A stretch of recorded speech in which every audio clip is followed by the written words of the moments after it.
Yo, what's up? Dr. Swole, MD, pro physique athlete. Today I'm going to be sharing a full 6-day hypertrophy program based on the Arnold split. The Arnold split divides your body up into 3 days: chest and back, shoulders and arms, and legs. And I think it's a split that's highly underrated, especially for 6 days per week. In fact, this split actually has a lot of advantages over push-pull legs, which a lot of people use. This is a moderate volume program that I designed for a late beginner to intermediate athlete. It is primarily designed for hypertrophy, but will allow you to build some strength as well. We'll start off with a program walkthrough where I'll share everything you'll need to know to run the program yourself, including exercises, sets, and reps. After that, we'll talk about the weekly setup, or how I prefer you lay out the workouts across the week. And finally, we'll talk about the pros and cons of this 6-day hypertrophy program based on the Arnold split. When you look at the Arnold split, you'll see that the main difference from push-pull legs is how the upper body is distributed. In push-pull legs, you would lump chest, triceps, and shoulders together, and then back and biceps together.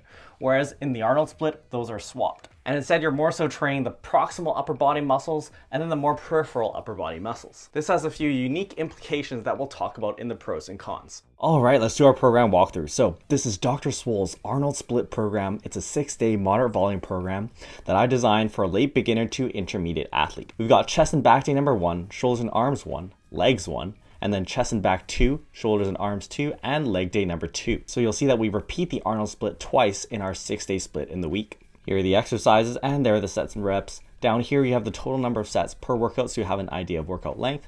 These are pretty short workouts since our volume is distributed over 6 days. And here are the total number of sets for each workout across the week. You'll see that this is a moderate volume program. Let's start off with chest and back day number 1. We kick it off with dumbbell bench press for the chest. 3 sets, and we're using a top set back off. This, you'll warm up to 1 top heavy set of 5 to 8 reps. After that, you'll drop the weight, and then you'll do 2 more sets of 6 to 10 reps. I typically say that you drop the weight by about 10%, but this is assuming that your reps are staying constant, so you may actually drop the weight more here. Just find a weight that allows you to hit the target number of reps. Then we have T-bar rows to the back, 4 sets of 6 to 10. After that, cable flies also for the chest, 2 sets of 10 to 15. When you have some space in your program, it's nice to be able to include both pressing and fly type movements for your chest. You'll see that in some low volume beginner programs, I actually don't have any fly work, but since we have 6 days to play around with here, we'll include some flies. Then we have neutral grip pull downs for the back, 3 sets of 10 to 15. And finally, dumbbell upright rows for the side delts, 3 sets of 8 to 12. And these also train the traps, so they kind of fit in well on chest and back day.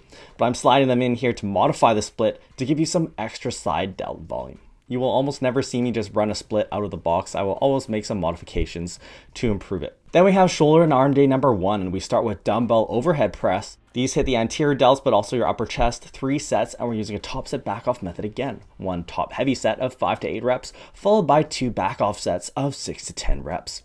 Then we have easy bar preacher curls for the biceps, 3 sets of 8 to 12. And then while you still have the preacher curl, you could potentially superset these. We have easy bar skull crushers for the triceps, 4 sets of 8 to 12. After that, lying bicep curls, 2 sets of 8 to 12, and you're lying flat on your back on a bench for these. Cable lateral raises for the side delts, 2 sets of 8 to 12, and finally some machine lateral raises also for the side delts, 2 sets of 8 to 12. One of the nice things about having a dedicated shoulder and arm day is that you can put a heavy pressing movement that's an accessory movement, like an overhead press or a close grip bench or a dip, count it as shoulders or arms, and it allows you to spread out your heavy pressing. Moving on, we have leg day number 1. We start off with squats for the quads, 5 sets, and we're using a top set back off method here. Set of 5 to 8 reps, followed by 4 back off sets of 6 to 10 reps. For this variation of the top set back off method that's featured here, you'll notice that the back off sets are in a higher rep range, and this can be a nice way to accumulate more volume with lighter weights. Then we have RDLs for the glutes and hamstrings, 2 sets, and we have 1 top set, followed by 1 back off set, and you can drop about 10% off the bar for these since the reps are staying the same. RDLs create a lot of damage for your hamstrings since you're really putting them under weighted stretch. So you often don't want to do too many sets of these because they'll make you really sore. And if you're super sore from pulling, it may affect your chest and back day the next day. Then we have barbell hip thrusts for the glutes and hamstrings, 3 sets of 6 to 10. Leg extensions for the quads, 2 sets of 10 to 15. And finally, machine calf raises for the calves. And we're using a mile rep scheme here, so 1 top set of 8 to 12 reps. Then you take about 10 seconds of rest, and then you do 5 mini sets of 3 to 5 reps each, resting only about 10 seconds in between, and I like to just count down from 10. I'm approximating this as about 4 straight sets. It's a nice way to pack in a lot of effective volume in a short amount of time. Moving on to our second segment of the week, we have chest and back day number 2, and we start off with weighted pull-ups for the back, 4 sets, and we're using a top set back off method here.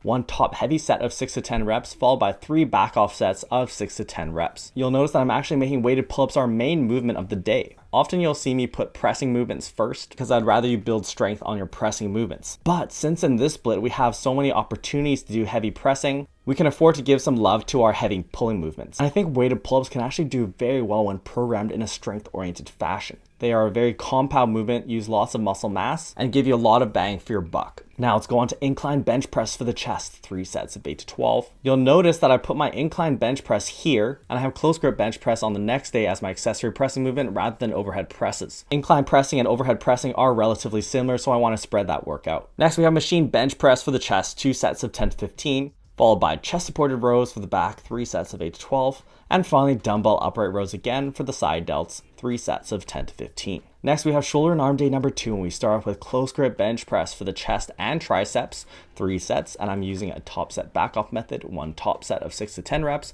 followed by 2 back off sets of 6 to 10 reps. After that, dumbbell curls for the biceps, 3 sets of 6 to 10, and then rope press downs for the triceps, 3 sets of 10 to 15. You can superset these with the rope attachment on the cable stack with hammer curls for the biceps, 3 sets of 10 to 15. Then we have cable lateral raises for the side delts, 2 sets of 10 to 15. And finally, some machine lateral raises, 2 sets of 12 to 20. Next, we have leg day number 2. Starting off, we have deadlifts for the glutes and hamstrings, 3 sets. And we have 1 top set of 5 to 8 reps, followed by 2 back off sets of 5 to 8 reps. I know doing sets of 10s on deadlifts would be pretty crushing, so I've kept the rep ranges a little bit lower. Then we have Smith machine squats for the quads, 3 sets of 8 to 12. Depending on where you place your feet, you can actually turn this into a hack squat variation. If you wanted to reduce the fatigue a bit, you could put your feet more forward. And that's one of the nice things of having the Smith machine, is that you have more of that customizability. Then we have dumbbell walking lunges, which I count for quads and glutes and hamstrings, 3 sets of 8 to 12. Then leg curls for the hamstrings, 2 sets of 10 to 15. And finally, single leg calf raises for the calves, 4 sets of 8 to 12.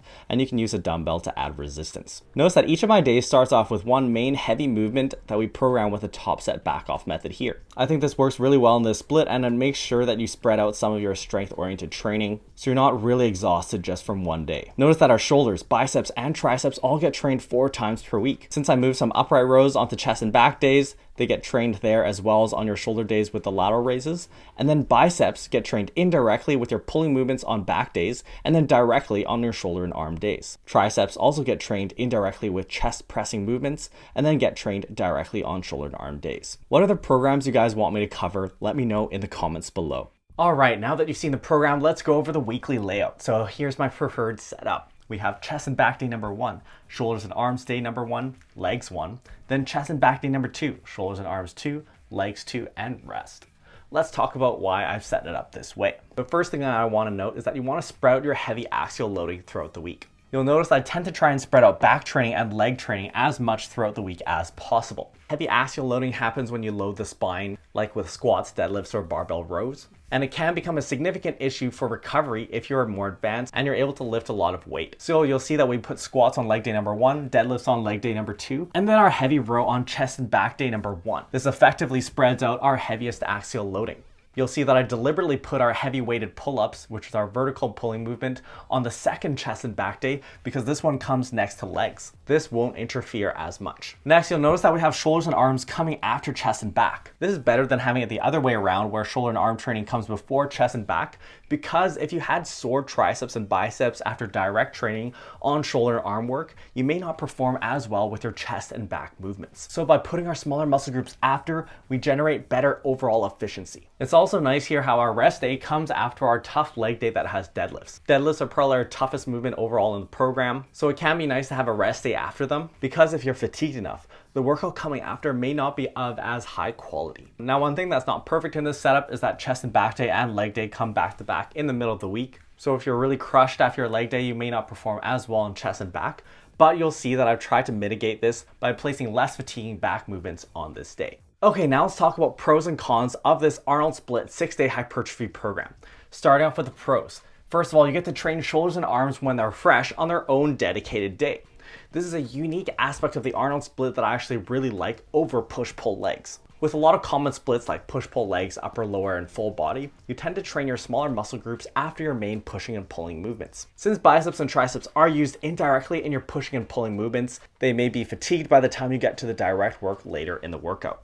And thus you may not perform as many reps with as much weight, and you'll get less overall volume. But when you can train them on their own day, you'll be able to perform better overall and accumulate more volume across the whole week. Next, the way we split up upper body makes a difference in the frequency, where you get a higher frequency for your shoulders and arms. When we lump chest and back together and shoulders and arms together, we effectively create a 4 times per week frequency for our shoulders and arm training. The shoulders did come from my modification since I moved upright rows over onto chest and back day.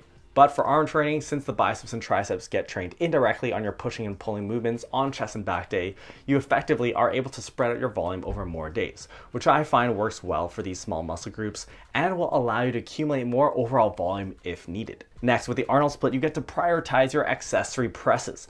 And this is because we have our shoulder and arm day, where you could put a heavy overhead pressing movement, count it for shoulders, or put a heavy triceps focused press like close grip bench press and count it for triceps. This allows you to get more practice with just pushing overall, which can be helpful for your bench press strength. Notice that I also program my main accessory movements here with a top set back off method, so I am meaning for you to really get stronger on these. You'll find that when your overhead press and your close grip bench press have their own dedicated day that is separated from bench press and not coming after bench press on the same day, you will find that you'll get better strength gains. Finally, the Arnold split is great for antagonist supersets. When you put chest and back together or biceps and triceps together, you can alternate exercises training these muscle groups, and it really allows you to pack in more volume with the same amount of time without losing efficiency. If you try and superset exercise using the same muscle groups, you will not perform as well on that second exercise. But while we're training our biceps, our triceps are effectively resting. So we're just making effective use of our rest time. You'll also find that you get some really big arm pumps when you're able to train your biceps and triceps together. This is something Arnold believed in. I'm not sure how much scientific validity it would actually have, but it definitely feels nice. Okay, now let's talk about the disadvantages of this 6-day Arnold split program. First of all, chest and shoulders come back to back, and this is an inherent disadvantage of the Arnold split. I actually don't think this is that big of a deal as long as you're careful with your exercise selection. You'll also want to auto-regulate a bit, so you probably wouldn't want to crush every set to failure. But you'll actually find that your body gets used to the higher frequency of pressing, and it can actually be good for strength. If you're someone who already has shoulder problems, you may find that this becomes an issue. Next, as I mentioned before, chest and back day number 2 comes right after leg day number 1 in the middle of the week. This is mainly an issue when you have a lot of axial loading that comes together, but you saw that we addressed this by moving our heavy T-bar rows onto our first chest and back day, which is separated from our leg days. This is a good lesson when looking at repeating splits throughout the week. When you have 2 3-day segments in the week of chest, back, shoulders and arms, and then legs, and then repeated, you don't have to perform the exact same workouts twice in the week. In fact, when we have this kind of asymmetric setup, it gives us more customizability. And if you're intelligent with your exercise selection, you can actually shuffle some movements around even though they're within the same muscle group to actually distribute your fatigue better. Fatigue distribution isn't something that matters that much for a beginner, but as you become more advanced, especially if you're moving heavier weights, it will become an issue. The more you spread out your fatigue, the better you'll be able to perform on every set if you count it individually across the whole week. Now, I will be sharing the full program as laid out as an Excel file in my Facebook group. So if you haven't joined already, find the link in the description below, join the group, and you can download the program for free. I'm the king of free hypertrophy programming on YouTube, guys.